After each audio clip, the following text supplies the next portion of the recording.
Papytko! No,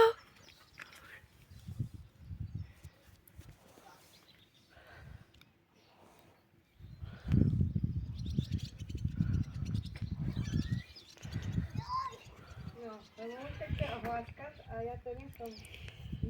Aj granulky, aj mäsko a nechce. Nie, nie hladný asi. Nie, tu sa chce hláskať. Asko, co chce? Aký si chudý. Normálne, rebierka by si zrátal. Nekarmiaci asi dostatočne. Že ťa nedávajú dosť papať.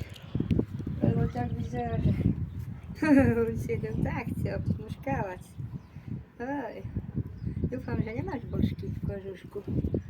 Nemáš božky v kožušku, kamarát.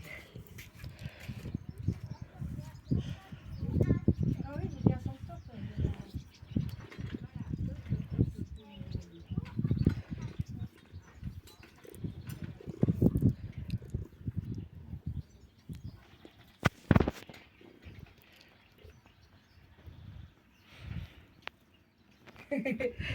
Tebe to nevadí.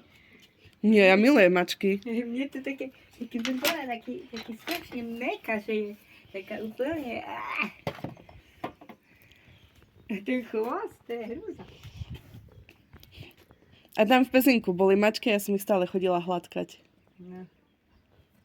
Ona sa tak chce škriabať, že všetko sa obtiera.